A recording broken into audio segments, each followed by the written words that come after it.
My parents kicked me out for choosing work over babysitting and lied about it to the whole family. But when I exposed them, their lies burned down around them, and now they're begging me to come back because their replacement finally quit. I'm sitting in my apartment at 2 a.m., staring at my phone that won't stop buzzing with missed calls from my mom. 47 calls in the last 3 hours.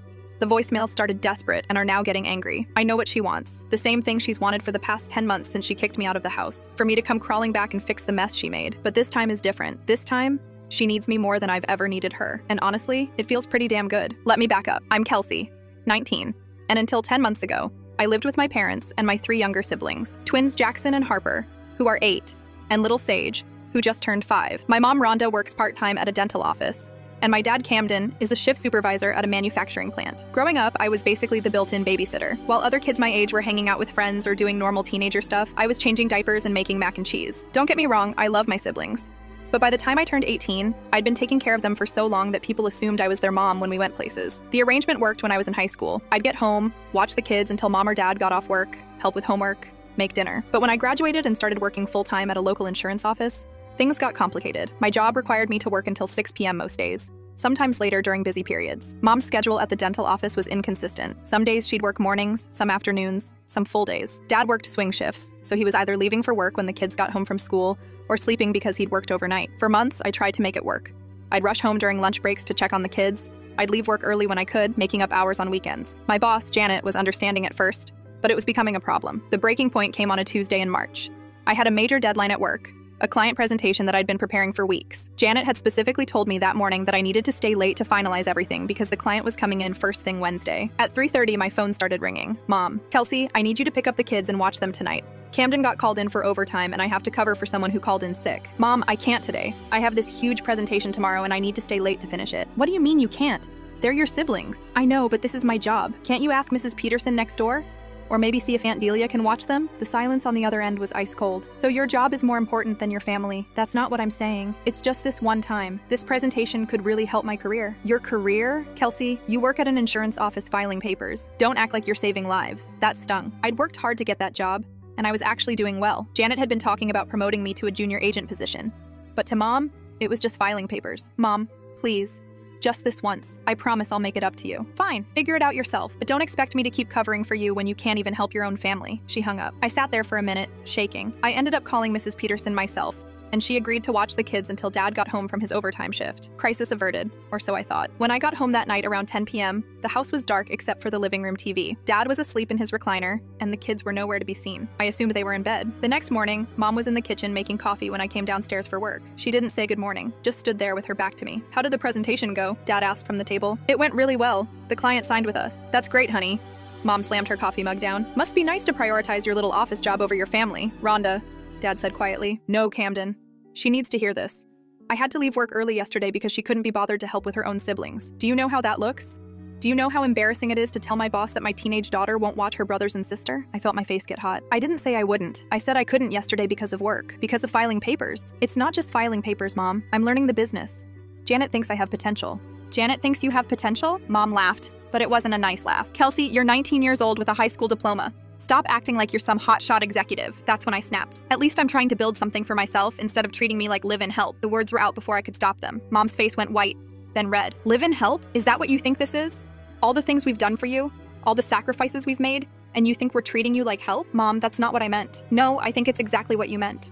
And if that's how you feel, maybe you should find somewhere else to live where you don't have to be bothered with family responsibilities. The kitchen went dead silent. Even Dad looked shocked. Rhonda, come on, he said. I'm serious, Camden. If Kelsey thinks she's too good to help her family, maybe she should see how the real world works. I looked at Dad, waiting for him to say something, to tell Mom she was overreacting. Instead, he just stared into his coffee. Fine, I said quietly, if that's what you want. I went upstairs and started packing. I figured Mom would cool off by the time I got home from work, and we'd talk it out. But when I came downstairs with a bag of clothes, Mom was waiting by the door. Your key, she said, holding out her hand. I stared at her. You're serious? Dead serious. You made your choice. I put my house key in her palm. Dad still hadn't moved from the kitchen table. Can I at least say goodbye to the kids? They're at school, probably better this way. I walked out the door of the house I'd lived in my entire life with one bag of clothes and my laptop. I sat in my car in the driveway for 10 minutes, waiting for Mom to come outside and tell me this was all a mistake. She never did. I ended up staying at my friend Bailey's apartment for 2 weeks while I looked for my own place. Bailey was great about it, but her roommate wasn't thrilled about the extra person. I found a small studio apartment across town and used my savings for the deposit and first month's rent. The first month was rough. I was basically starting over with nothing. I had to buy all new everything,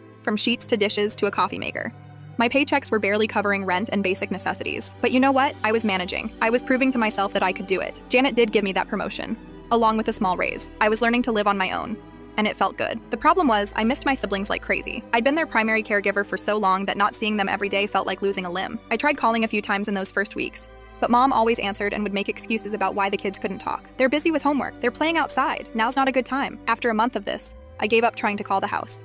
Instead, I started showing up at their school during lunch or after school to see them. The first time I did this, Harper ran up and hugged me so tight I almost cried. "Kelsey, where have you been? Mom said you moved out because you didn't want to live with us anymore." My heart sank. "That's not true, Harper. I moved out because Mom and I had a disagreement. It doesn't mean I don't want to see you guys. But Mom said you think we're annoying and that's why you left." I knelt down to Harper's level. "That's absolutely not true. I love you guys more than anything.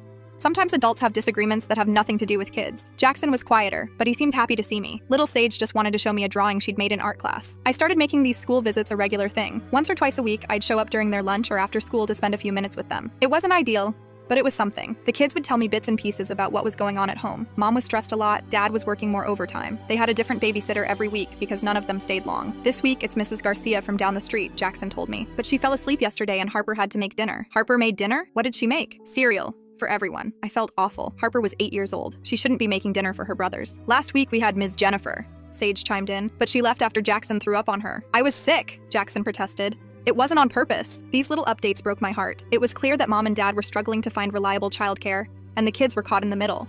But every time I thought about reaching out to my parents, I remembered that day in the kitchen. The things Mom said about my job, about my priorities, the way Dad just sat there and said nothing while she kicked me out. I threw myself into work instead. Janet was great about teaching me the business side of insurance, and I was picking it up quickly. I even started taking night classes at the community college to get my associate's degree. Between work, school, and trying to maintain some kind of relationship with my siblings, I was busy enough to avoid thinking about the family situation most of the time. The extended family was a different story. About 2 months after I moved out, I started getting calls from aunts and uncles and cousins asking what happened. Apparently, Mom had been telling everyone her version of events at family gatherings. According to Mom's story, I had become ungrateful and selfish after graduating high school. I refused to help with my siblings anymore, was rude and disrespectful to my parents, and finally moved out in a huff when they tried to talk to me about my attitude. My Aunt Delia was the first one to call me directly. "Kelsey, honey, your mom told us what happened. I just wanted to check on you and see if there's anything I can do to help." "What exactly did she tell you?" "That you've been acting out since graduation. Not helping with the kids, being disrespectful. She said they tried to talk to you about it and you just packed up and left." I felt my blood pressure rising. That's not what happened at all. I told Delia the real story, about the years of being the primary babysitter, about the presentation at work, about Mom's ultimatum. Delia listened without interrupting. "Oh, honey," she said when I finished. "That's not the story we heard at all." I figured. "What else has she been saying?" "That you think you're too good for the family now that you have a job. That you told her taking care of your siblings was beneath you." Each lie felt like a punch to the gut. Mom wasn't just mad at me. She was actively trying to turn the entire family against me. "Delia, I never said any of that. I love my siblings. The only reason I moved out is because Mom told me to." "I believe you, sweetheart. Your story makes a lot more sense than what she's been saying. Rhonda's always been dramatic, but this seems extreme even for her." That conversation opened the floodgates. Over the next few weeks, I heard from more relatives who'd been fed Mom's version of events. Each conversation was exhausting because I had to explain the truth over and over again. Some believed me, others seemed skeptical, like they thought the truth was probably somewhere in the middle. A few clearly believed Mom's story and told me I should apologize and try to make things right with my parents. The worst was my cousin Bryce, who called me specifically to lecture me about family loyalty and respect for parents. He'd clearly bought Mom's story completely and wasn't interested in hearing my side. "Family comes first, Kelsey. Your parents fed you and clothed you and put a roof over your head for 19 years. The least you can do is help out with your siblings without throwing a tantrum about it." I wasn't throwing a tantrum. I was trying to do my job. "Your job will come and go. Family is forever. Then maybe family should start acting like it." I hung up on him. I was tired of defending myself to people who'd already made up their minds. The breaking point came at my cousin Madison's wedding in July. I wasn't planning to go, but Madison specifically called and invited me. She was always one of my favorite cousins, and I didn't want to miss her big day because of drama with my parents. I showed up to the church wearing a nice dress I'd bought specifically for the occasion. It was the first time I'd seen my parents and siblings since I moved out 4 months earlier. The kids saw me first. Sage broke away from Mom and ran over to hug me, which made my day. Harper and Jackson followed, both talking at once about school and summer activities and everything I'd missed. Mom and Dad stood about 20 feet away, watching this reunion with expressions I couldn't read. I expected Mom to come over and tell the kids to get away from me, but she didn't. She just stood there. "Kelsey!" Sage was practically bouncing. "Are you coming to the wedding? Are you going to sit with us?" I looked over at Mom, who was now talking to Aunt Delia, and pointedly not looking in my direction. "I'll be here for the wedding, but I'll probably sit somewhere else, okay?" "Why can't you sit with us?" Harper asked. "How do you explain family drama to an 8-year-old? Sometimes adults need space to work things out." "Are you and Mom still fighting?" "We're not fighting exactly. We just need some time apart." That seemed to satisfy them. but it broke my heart. These kids were caught in the middle of something they didn't understand and couldn't control. The ceremony was beautiful.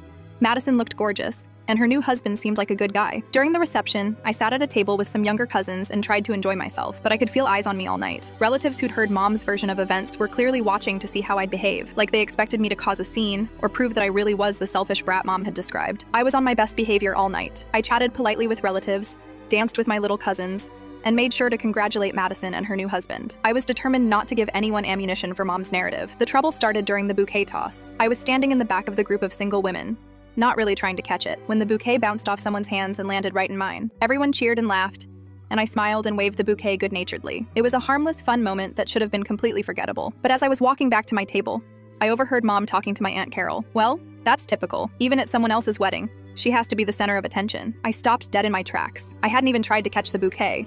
It literally fell into my hands by accident. But somehow, even that was being twisted into evidence of my supposed selfishness. That's when I realized that nothing I did would ever be good enough. Mom had decided I was the villain in this story, and she was going to interpret everything I did through that lens. I left the reception early, said goodbye to Madison, and drove home feeling completely defeated. I'd spent 4 months hoping that time would heal this rift with my parents. After that night, I realized it was never going to happen as long as Mom was controlling the narrative. The next day, I made a decision. If Mom wanted to lie about me to the family, I was going to start telling my side of the story more proactively. I started with social media. I posted a long Facebook post explaining what had really happened, why I'd moved out, and asking people to stop believing rumors about me without hearing my side. I kept it respectful but honest. The post got a lot of attention. Relatives I hadn't heard from in months started commenting and messaging me privately. Many of them said they'd suspected Mom's story didn't add up, but they hadn't wanted to get involved in family drama. A few relatives got angry at me for airing dirty laundry publicly, but most were supportive. The truth was finally out there, and it felt like a huge weight off my shoulders. Of course, Mom didn't take this well. She called me the day after my post went live. How dare you embarrass our family like that?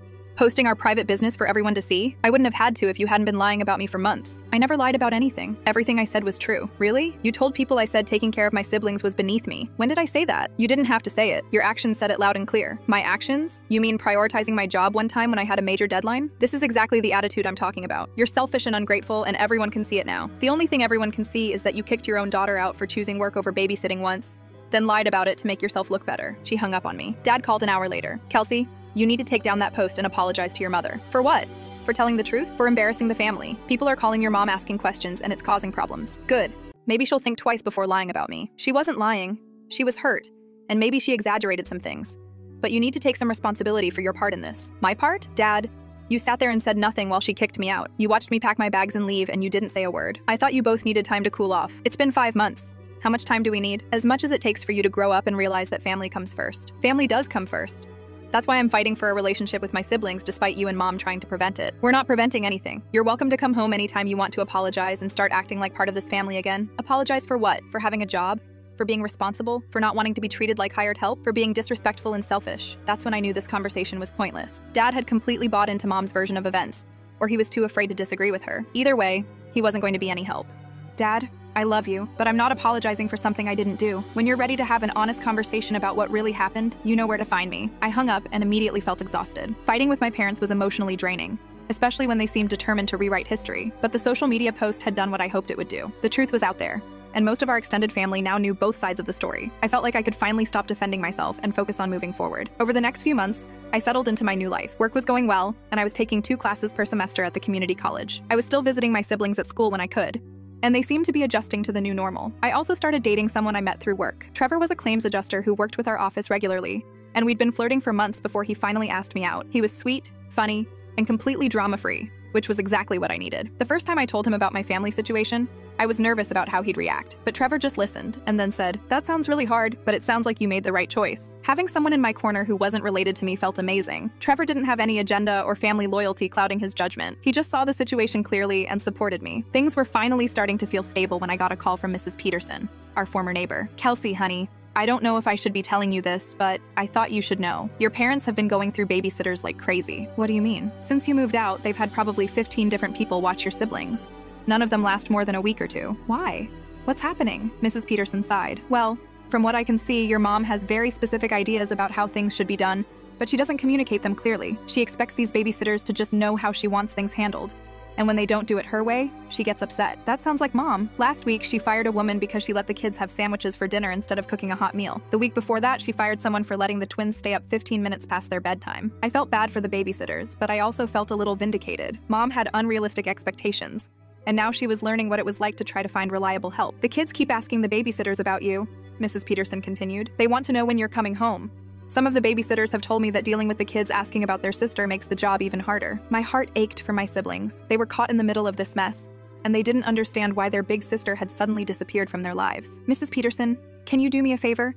Can you tell them that I love them and I think about them every day? I know it's not much, but I want them to know. Of course, honey. And Kelsey, for what it's worth, I think your parents made a mistake. You were a good sister to those kids. That phone call stayed with me for weeks. I was proud that I was building a life for myself, but I missed my siblings terribly. The guilt was eating at me. Trevor noticed I was struggling and suggested we take a weekend trip to get my mind off things. We drove to the mountains for a couple of days of hiking and relaxation, and it was exactly what I needed. On our way back into town Sunday evening, we stopped at a gas station to fill up. While Trevor was pumping gas, I went inside to grab some snacks for the drive home. That's when I saw Mom. She was in the coffee aisle, looking frazzled and exhausted. Her hair was pulled back in a messy ponytail, and she was wearing sweatpants and an old t-shirt. This was not the put-together version of Mom I was used to seeing in public. For a second, I thought about turning around and leaving before she saw me, but something about how tired she looked made me hesitate. She turned and saw me standing there. For a moment, neither of us moved. Then she walked over. Hi, Kelsey. Hi, Mom. We stood there awkwardly for a few seconds. Up close, she looked even more exhausted. Dark circles under her eyes. No makeup, worry lines I hadn't noticed before. How are you? She asked. I'm good. How are the kids? They're fine. She paused. They miss you. Those 3 words hit me harder than I expected. I miss them too. You could come see them, you know. You don't have to make appointments at their school. I tried calling for weeks after I moved out. You always said they were busy. Mom looked down at her coffee. I was hurt. I thought if you missed them enough, you'd come home and we could work things out. I was never the one who needed to work things out, Mom. You kicked me out for choosing work over babysitting once. It wasn't about babysitting. It was about family responsibility. No. It was about you expecting me to be available 24/7 to take care of your kids while I was trying to build a career. They're your siblings, not my kids. They're both, and I love them, but I'm their sister, not their parent. Mom was quiet for a long moment. When she looked up, her eyes were watery. It's been really hard, Kelsey. Finding reliable help, the kids acting out because they don't understand where you went, your dad working overtime constantly to cover the extra childcare costs. For a split second, I felt bad for her. Then I remembered all the lies she'd told the family about me. I'm sorry it's been hard, but this was your choice. I know. Her voice was barely a whisper. I know it was. Trevor appeared at my elbow. Ready to go? Mom looked at him, then back at me. Is this your boyfriend? Mom, this is Trevor. Trevor, this is my mom. Trevor politely shook her hand, but I could tell he was trying to assess the situation. We should get going, I said. It was good seeing you, Mom. Kelsey, wait. She reached out like she was going to touch my arm, then stopped. Maybe we could talk sometime. Really talk. About what? About how to fix this. I looked at her for a long moment. She seemed genuine, but I'd been hurt too many times to trust easily. I don't know, Mom. You've spent months telling the entire family that I'm selfish and ungrateful. You've made it clear that you think I chose my job over my family. I'm not sure what there is to talk about. I was wrong about some things. Some things. Most things. I was wrong about most things. It was the closest thing to an apology I'd gotten from her, but it still felt inadequate. I need to think about it. Okay, you have my number. Trevor and I left the gas station in silence. Once we were back on the road, he asked, how do you feel about that? Confused. She seemed genuinely sorry, but I don't know if I can trust it. What's your gut telling you? That she's only apologizing because the situation at home is falling apart, and she needs me to come back and fix it. And if that's true, then she hasn't learned anything, and this will just happen again. Trevor nodded. Whatever you decide, I'll support you, but don't feel like you have to fix their problems just because they're family. That conversation with Mom replayed in my head for days. Part of me wanted to believe that she was genuinely sorry and ready to treat me with more respect, but a bigger part of me suspected that this was just another manipulation. I decided to wait and see what happened. If Mom was serious about wanting to fix things, she'd have to prove it with actions, not just words. 2 weeks later, I got my answer. I was at work when my phone rang. The caller ID showed my dad's number. Kelsey, we need you to come home. There's been an emergency. My heart stopped. What happened? Are the kids okay? The kids are fine, but we need you to watch them tonight. Your mom's at the hospital with her sister. Aunt Linda had been battling cancer for months, and I knew she'd been getting worse. Is Aunt Linda okay? She's in the ICU. Your mom needs to be there, and I have to work. We don't have anyone else to watch the kids. What about all those babysitters you've been hiring? The current one quit yesterday. Please, Kelsey. I know things have been difficult between us, but we need your help. I could hear the desperation in his voice. And despite everything that had happened, these were still my siblings who needed someone to take care of them. Okay, I'll be there in an hour. Thank you. Really, thank you. I left work early and drove to my childhood home for the first time in 6 months. Dad met me at the door, already dressed for work. The kids don't know about Linda yet, he said quickly. We wanted to wait until we knew more. They just know Mom had to go help Aunt Linda with something. Okay, what's their routine now? Dinner by 6, homework after that, bath time at 7:30, bedtime by 8:30 for Sage, 9 for the twins. Got it. There's leftover spaghetti in the fridge, or you can make whatever. You know where everything is. He hugged me quickly, which surprised me. Thank you, Kelsey. I know this is awkward, but I really appreciate it. After Dad left, I stood in the kitchen for a minute, taking in the familiar space. Nothing had really changed, but everything felt different. The kids got home from school around 3:30. Sage saw me first and screamed with excitement, launching herself into my arms. Harper and Jackson were right behind her, both talking at once about their day and asking why I was there. Mom had to help Aunt Linda with something, so I'm here to hang out with you guys tonight. Are you moving back home? Sage asked hopefully. No, sweetie, I'm just visiting for today. But why don't you live here anymore? Harper asked. This was the conversation I'd been dreading. How do you explain adult drama to kids without making their parents look bad? Sometimes adults need to live in different places. It doesn't mean we love each other any less, but we miss you, Jackson said quietly. I miss you guys too, so much. We spent the afternoon playing board games and doing homework. It felt so natural, like I'd never left. These kids were still the same funny, sweet, occasionally annoying siblings I'd always known. At dinner, Harper asked, Kelsey, are Mom and Dad still mad at you? Why do you ask that? Because Mom gets sad sometimes when we ask about you. And Dad said we're not supposed to bother you at school anymore. My heart sank. You're never bothering me. I love seeing you guys at school. But Dad said you have important grown-up things to do and we shouldn't distract you. I felt a surge of anger. My parents were actively discouraging the kids from maintaining a relationship with me, even during our brief school visits. You guys are the most important thing in my life, I said firmly. If you ever want to see me, just ask. I'll always make time for you. That evening went smoothly.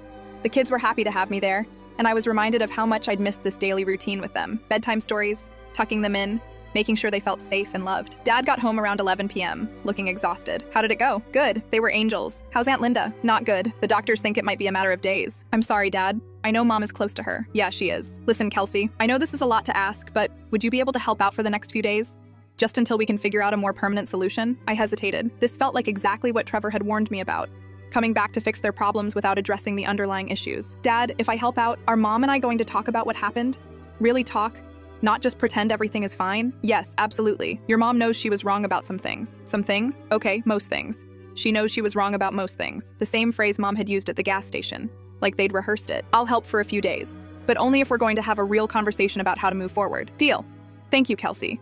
This means everything. I drove home that night feeling conflicted. It had been wonderful to spend time with my siblings, but I was wary of getting sucked back into the same old patterns. I needed to be careful to help out without sacrificing my own boundaries. Aunt Linda passed away 2 days later. Mom was devastated, and I ended up watching the kids for the rest of that week while she handled funeral arrangements and grieved with her family. The kids were confused about death and worried about Mom, so I spent a lot of time explaining what had happened in age-appropriate terms and reassuring them that Mom would be okay. By the end of the week, it felt like I'd never left. The kids were comfortable with me again, the house was running smoothly, and my parents seemed grateful for my help. That's when Mom finally asked to talk. We sat on the front porch after the kids were in bed, something we used to do when I was younger and had problems to discuss. I owe you an apology, she started. For what specifically? For kicking you out? For telling the family that you were selfish and ungrateful? For not listening when you tried to explain about your job? It was a more complete apology than I'd expected, but I was still cautious. Why now? What changed? Mom was quiet for a long moment. Losing Linda made me realize how short life is, and watching you with the kids this week reminded me what a good sister you are, what a good daughter you've always been. But you didn't think that 10 months ago. 10 months ago, I was overwhelmed and stressed, and I took it out on you. I expected you to just automatically prioritize the family over everything else because that's what I've always done. But that's not fair.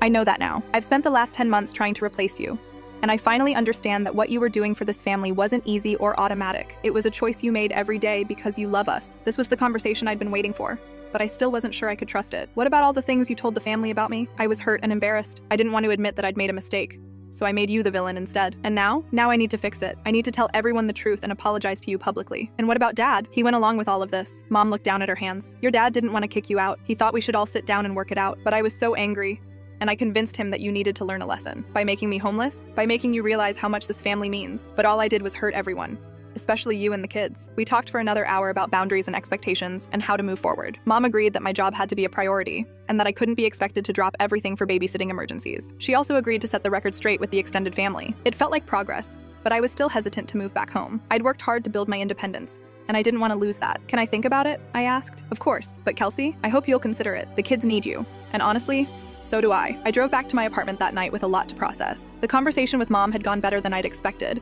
but I wasn't ready to trust completely. I called Trevor to talk through everything. It sounds like she's genuinely sorry, he said after I filled him in. It does, but I'm scared it's just temporary. What happens the next time there's a conflict between my job and family responsibilities? I guess that's the test. Are you willing to find out? I don't know. Part of me wants to believe her, but part of me thinks I should keep my distance. What does your gut say? That I miss my family, but I don't want to go backwards. Then don't go backwards. If you decide to have a relationship with them again, make it on your terms. That weekend, Mom posted a long Facebook message apologizing to me publicly and admitting that she'd been wrong about the circumstances of my moving out. She explained that I'd been a devoted sister and daughter who'd been unfairly blamed for prioritizing my career. The post got a lot of attention, mostly supportive comments from relatives who were glad to see us working things out. A few people privately messaged me to say they'd known Mom's original story didn't sound right.